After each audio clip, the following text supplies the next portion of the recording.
Immortal and Martial Dual Cultivation, episode 184. Untuk melihat video selengkapnya, sahabat bisa kunjungi playlist yang telah Sabta Novel sediakan. Yuk mari, kita berimajinasi bersama dan masuk ke alur ceritanya.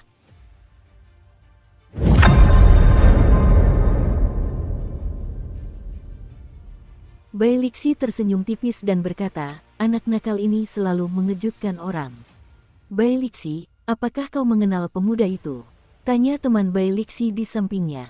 Ekspresi Bai Lixi tidak berubah saat dia mengangguk pelan, aku mengenalnya. Dia adalah pendekar berjubah putih. Kita bisa berhenti menatap medan perang. Selama kita mengikuti bocah ini, aku jamin tidak akan ada bahaya. Kita bahkan bisa mendapatkan beberapa keuntungan kecil. Benar-benar, Bai Lixi tertawa dan berkata, terserah kau mau percaya padaku atau tidak. Aku hanya akan mengatakan satu hal. Pemenang terbesar di Pulau Qianren adalah bocah ini. Bahkan pendekar berdarah, pembantai ribuan, dan yang lainnya tidak mendapatkan sebanyak dia. Mereka bahkan tidak bisa dibandingkan dengan sisa-sisa yang didapatnya. Beberapa orang di belakang Bai Lixi berbisik satu sama lain. Ekspresi mereka menunjukkan keraguan mereka terhadap kata-kata Bai Lixi. Mereka jelas tidak mempercayainya. Namun, Bai Lixi hanya tertawa dan mengabaikan orang-orang itu. Terlepas dari apa yang dipikirkan orang lain, dia telah mengambil keputusan. Pertempuran tampak sangat sengit. Angin kencang yang bertiup sama sekali tidak mereda. Semua orang dengan cemas menunggu saat pertempuran berakhir. Tepat pada saat itu, teriakan melengking dan menyedihkan lainnya terdengar dari medan perang. Dada semua orang terasa dingin. Seorang raja bela diri setengah langkah lainnya baru saja tewas. Memang, iblis darah tingkat tinggi memiliki kekuatan yang mengerikan.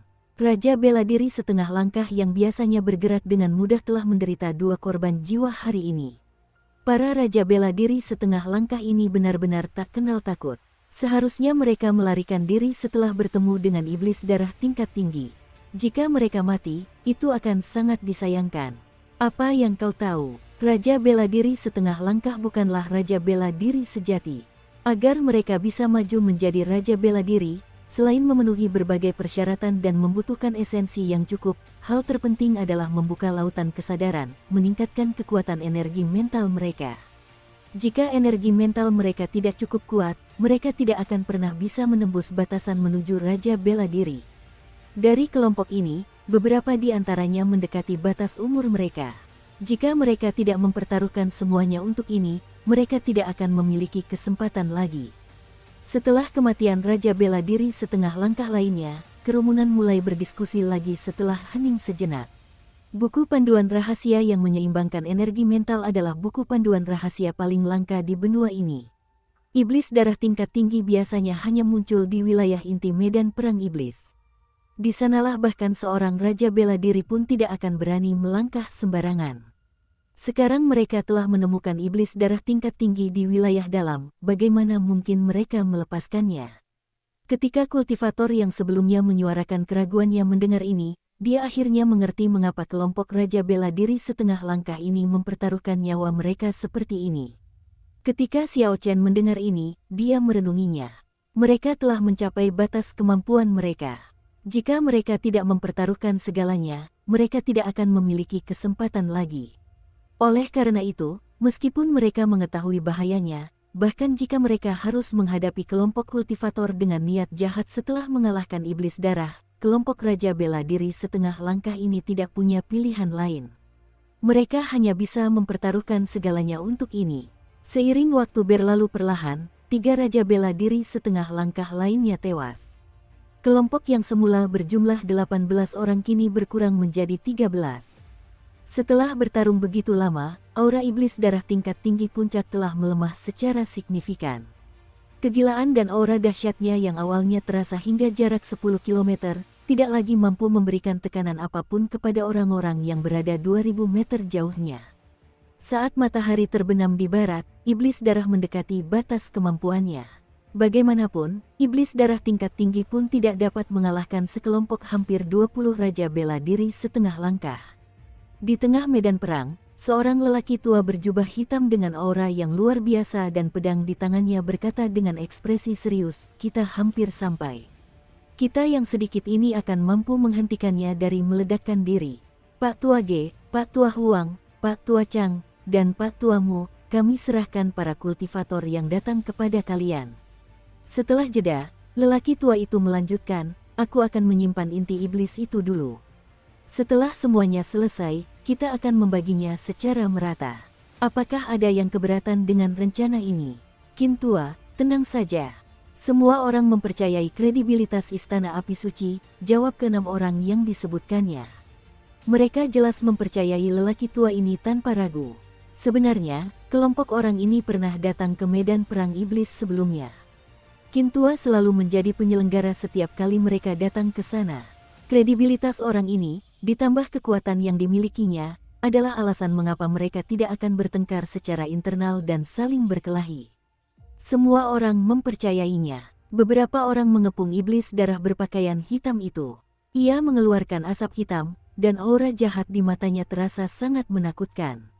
Ia meraung dengan ganas. Ia telah beberapa kali ingin menggunakan teknik rahasia untuk melarikan diri, tetapi para kultivator telah menghalangi jalannya.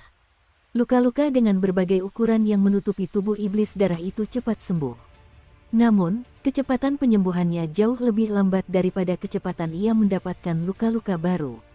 Sejumlah serangan mematikan dengan kekuatan luar biasa menghantam iblis darah itu.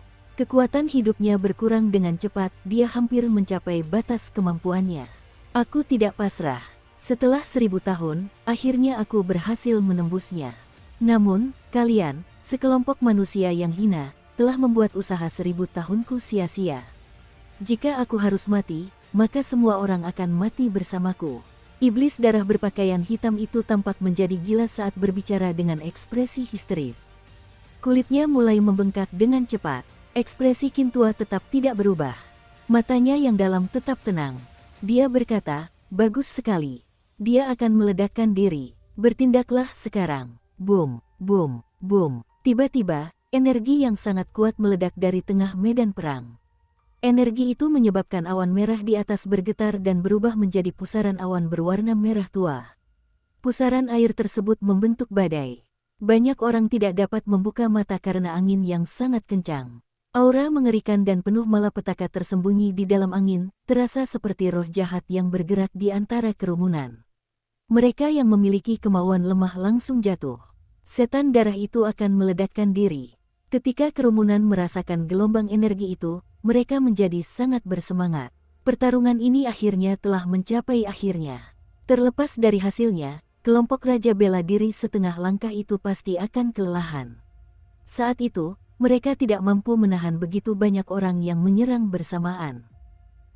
Namun, tepat ketika energi itu hampir mencapai puncaknya, 10 cahaya cemerlang dengan berbagai warna menyebar di pusaran air di langit. Pusaran air itu lenyap tanpa jejak. Pertempuran berakhir. Angin kencang yang bertiup begitu lama akhirnya berhenti, debu pun mengendap. Xiao Chen bergumam pada dirinya sendiri, mereka berhasil mencegahnya meledakkan diri.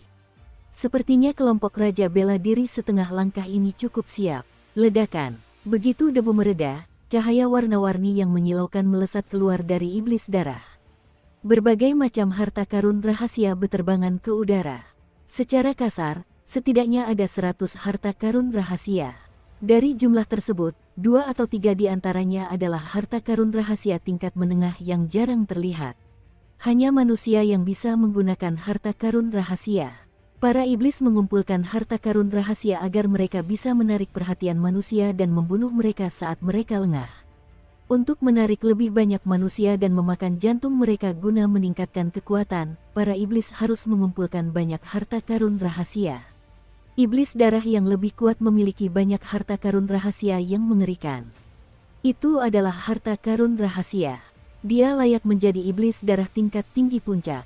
Dia secara tak terduga telah mengumpulkan begitu banyak harta karun rahasia. Penantian kita di sini tidak sia-sia.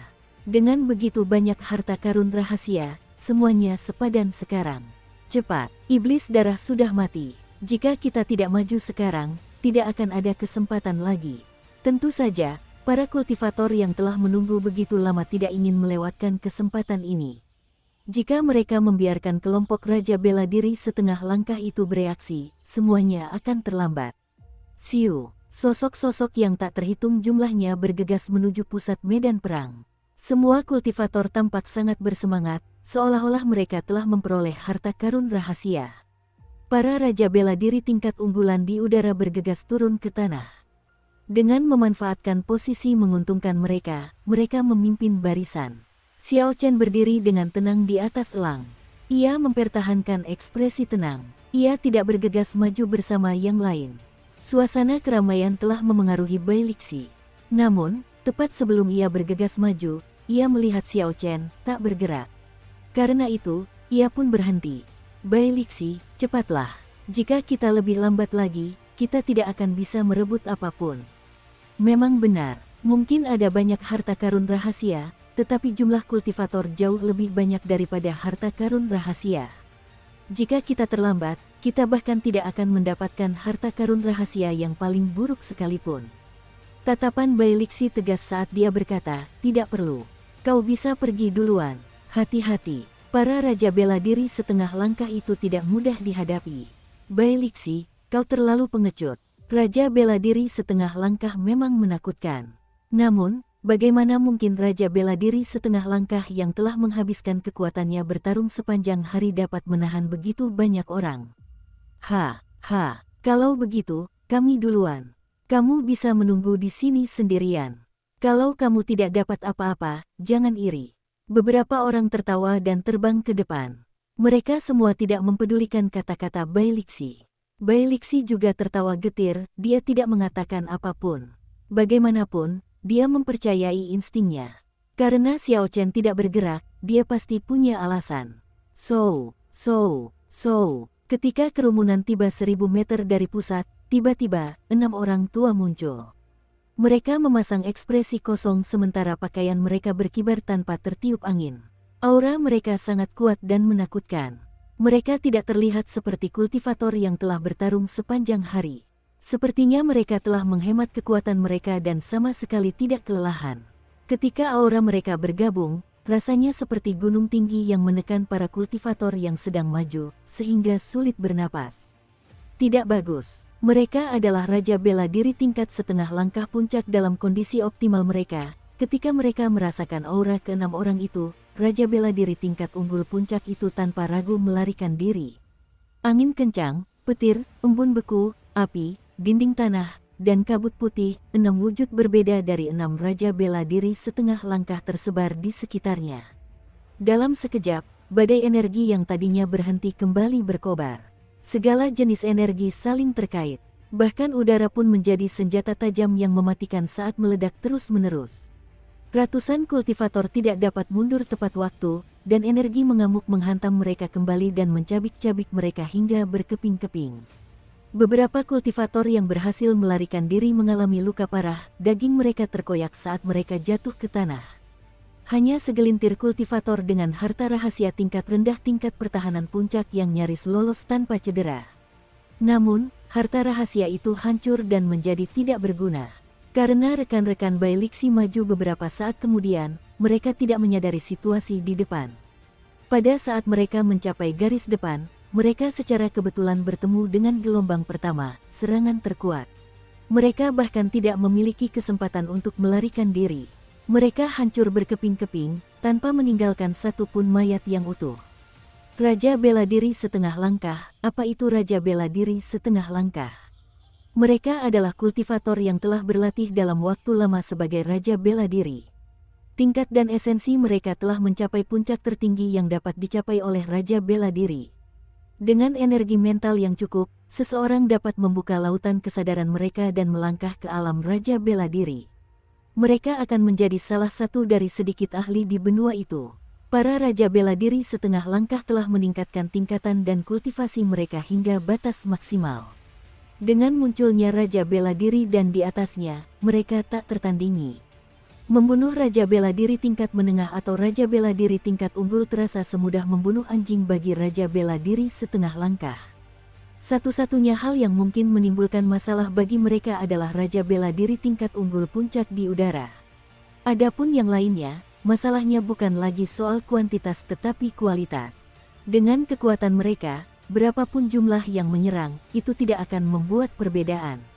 Boom, boom, boom. Keenam tetua itu melangkah maju 100 meter lagi dan melakukan gerakan lain.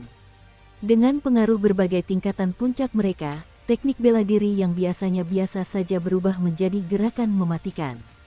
Banyak kultivator kehilangan nyawa di tempat. Pria tua di tengah berhenti dan memandang para raja bela diri tingkat unggulan dengan aura mereka yang mencapai batas maksimal, melayang di udara. Dia sedikit mengerutkan kening dan bergumam, "Semuanya, kembalilah ke tempat asal kalian. Ini bukan milik kalian. Jangan mencoba menuai tanpa menabur. Jika tidak, ya, aku tidak perlu memberitahu kalian apa konsekuensinya." 100 raja bela diri puncak tetap berada di udara dengan wajah tanpa ekspresi sambil menyaksikan harta karun rahasia berterbangan kemana-mana. Jelas, mereka tidak ingin pergi. Salah seorang dari mereka berkata dingin, "Di luar dugaan, masih ada 6 dari kalian yang belum bergerak. Tidak heran jika iblis darah tingkat tinggi yang baru naik tingkat bisa membunuh 3 dari kalian. Namun, kalian berenam tidak akan cukup untuk memonopoli harta karun rahasia ini." Dukung terus channel YouTube Sabta Novel. Dalam skenario terburuk, ikan akan mati dan jaring akan putus, tidak akan ada yang mendapatkan apapun. Aura jahat dari inti iblis darah tingkat tinggi sangatlah dahsyat. Tanpa kemauan yang kuat, akan sulit untuk mengekstraknya. Jika kalian tidak mengizinkan kami mendapatkan harta karun rahasia, kami tidak akan mengizinkan kalian mendapatkan inti iblis. Benar sekali, kau bisa mengambil inti iblis dan pergi. Jika kau ingin menghentikan kami mendapatkan harta karun rahasia, itu tidak mungkin. Kami tidak akan kembali dengan tangan kosong. Raja bela diri tingkat unggulan puncak ke-100 berdiri di udara, aura mereka ditarik saat mereka membalas. Untuk sesaat, kedua belah pihak memasuki kebuntuan.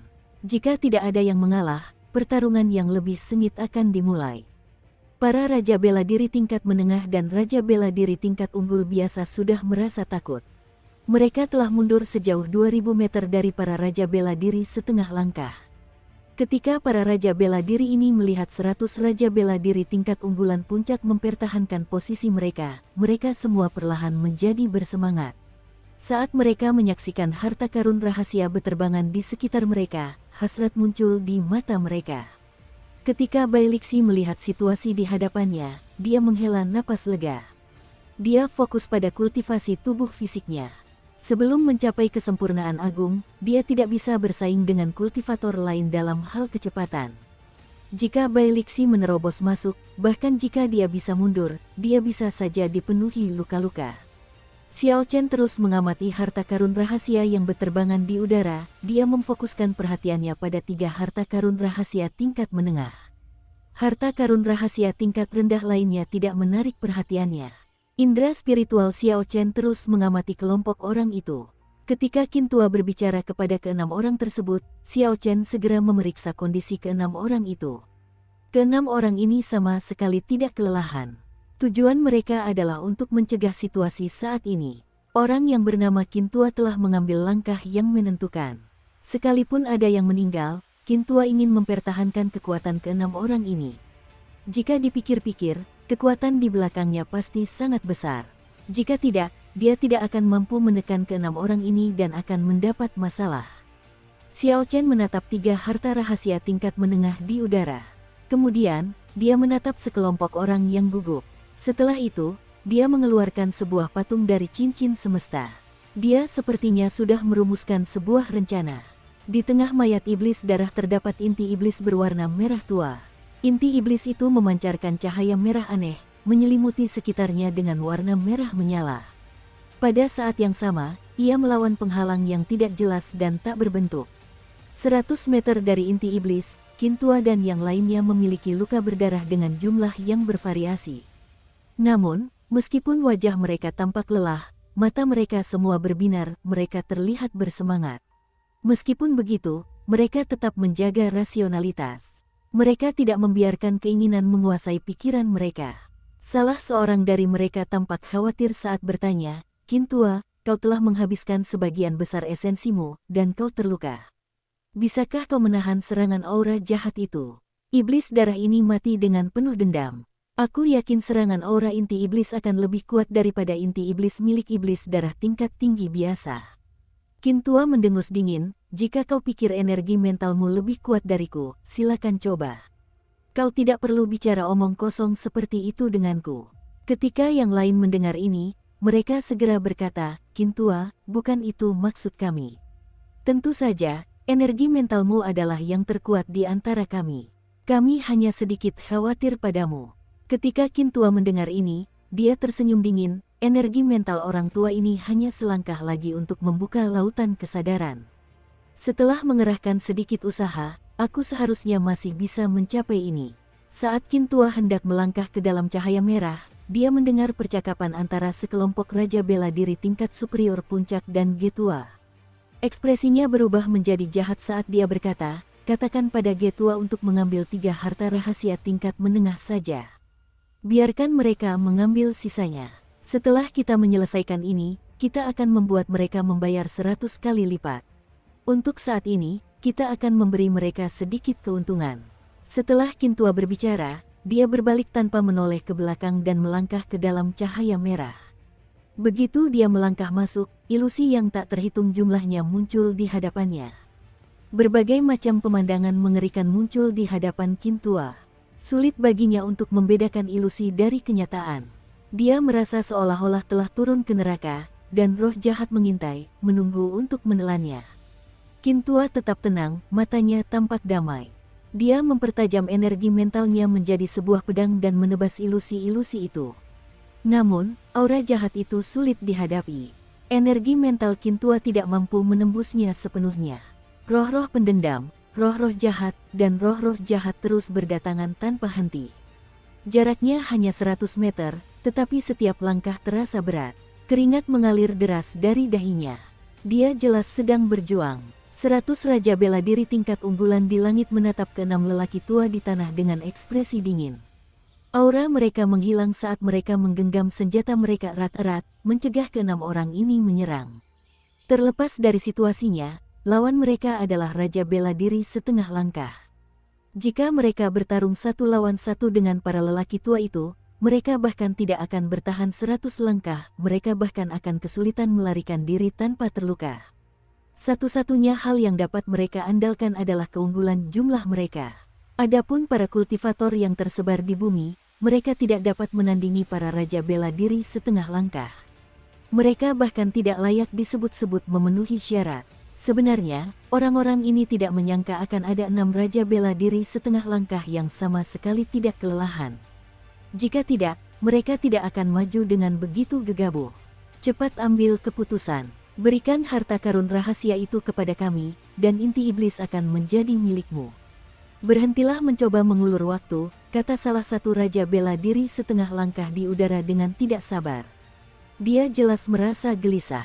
Begitu para raja bela diri setengah langkah memperoleh inti iblis tingkat unggul puncak, mereka tidak lagi perlu takut pada raja bela diri tingkat unggul puncak. Ambil keputusanmu dengan cepat, jangan berlama-lama. Hentikan mengulur-ulur waktu ini. Skenario terburuknya, kita berdua akan rugi. Tidak ada yang akan mendapatkan apapun, dan kalian semua bisa lupakan tentang naik pangkat menjadi raja bela diri di kehidupan ini. Kesabaran para raja bela diri tingkat unggulan di udara perlahan menipis. Jika mereka terus menunggu, mereka tidak akan mendapatkan apapun. Cepat pergi. Jika kau melangkah maju lagi, kami akan membunuhmu tanpa ragu. Ke-6 lelaki tua itu memasang ekspresi serius. Mereka tidak berniat menyerah pada ancaman-ancaman ini. Lebih dari 100 harta karun rahasia akan menjadi kekayaan besar kemanapun mereka pergi. Bagaimana mungkin mereka begitu saja memberikannya? Selain itu, terdapat 3 harta rahasia tingkat menengah. Bahkan untuk raja bela diri setengah langkah, tidak semuanya memiliki harta rahasia tingkat menengah. Itu semakin memperkuat alasan mengapa mereka tidak bisa melepaskan harta tersebut. Suasana menjadi sangat mencekam. Udara terasa menebal. Rasanya seperti akan meledak begitu ada yang bergerak. Tepat pada saat itu, seorang lelaki tua terbang mendekat. Ia dengan lembut membisikkan sesuatu ke telinga Getua. Ekspresi Old Ge sedikit berubah. Setelah bergumam sendiri sejenak, dia berbicara kepada kerumunan di udara, selain 3 harta karun rahasia tingkat menengah, sisanya adalah milik kalian. Kau terlalu naif. Harta karun rahasia tingkat menengah setara dengan beberapa lusin harta karun rahasia tingkat rendah. Apa kau pikir kami bodoh? Kalian masih berniat memonopoli semua keuntungan. Apa kalian pikir kami ini monyet? Kerumunan itu tidak puas. Beberapa kultivator yang mudah marah ingin bertindak. Getua berkata dingin, apa yang kau rencanakan? Jangan gegabah. Ci. Tepat pada saat itu, suara elang tiba-tiba terdengar dari udara. Suaranya sangat memekakkan telinga, seolah-olah memang sengaja dibuat untuk menarik perhatian semua orang. Semua kultivator, termasuk 7 raja bela diri setengah langkah, mau tak mau menatap langit. Mereka hanya melihat seekor elang membentangkan sayapnya dan menjulurkan bayangan yang sangat besar. Elang itu terbang cepat menuju harta karun rahasia yang tersebar di udara. Itu bocah berjubah putih. Dia mencuri harta karun rahasia. Apakah dia gila? Seru orang-orang di bawah. Ekspresi Getua berubah drastis. Dia memancarkan ki pembunuh dari seluruh tubuhnya. Udara di sekitarnya bergerak dan menciptakan tornado saat dia berkata dingin, kau mencari kematian. Getua melambaikan tangannya dan menembakkan energi yang sangat padat. Boom. 6 raja bela diri setengah langkah yang tersisa bergerak hampir bersamaan dengan Old G. Rentetan serangan tajam melesat ke arah elang. Pada saat yang sama, raja bela diri tingkat unggul puncak itu mengumpat. Bocah ini terlalu tidak jujur. Dia tanpa diduga berani merebut harta rahasia sendirian sebelum mereka sempat bertindak. Semua jenis gerakan mematikan yang tajam dilancarkan secara bersamaan. Serangan-serangan itu seketika berubah menjadi ribuan serangan padat, menutupi langit saat mereka menyerbu ke arah elang. Embun beku, api, ki pedang, sayap tinju, cahaya pedang, ada beragam jenisnya dan bukan hanya satu dari masing-masing. Dengan gempuran serangan seperti itu, bahkan seorang raja bela diri setengah langkah pun tidak akan mampu menghindar dan tidak akan berani berbenturan langsung dengan bombardir ini. Ini seperti prinsip semut menggigit gajah hingga mati. Lagi pula, Xiao Chen bukanlah seekor gajah. Oleh karena itu, menurut pendapat banyak orang, Xiao Chen pasti gila jika melakukan sesuatu yang begitu menarik perhatian. Adapun patung elang yang terbuat dari batu, ia langsung hancur berkeping-keping di bawah serangan yang tak terhitung jumlahnya. Awalnya hancur menjadi serpihan, lalu menjadi debu. Akhirnya, ia lenyap sepenuhnya dari dunia ini. Namun, tidak ada seorang pun di atas elang itu, hanya 3 patung kayu yang sangat spiritual. Begitu elang itu hancur, energi yang kuat dan kacau melemparkan mereka tinggi ke udara. Patung-patung kayu seukuran jari itu tampaknya tidak memiliki berat sama sekali. Gelombang kejut yang dihasilkan oleh ledakan tersebut melemparkannya beberapa ribu meter ke langit, memungkinkan mereka untuk menghindari serangan-serangan mengerikan itu. Apakah dia sudah mati? Dengan begitu banyak serangan, bocah ini mungkin sudah hancur berkeping-keping sampai tidak ada yang tersisa darinya.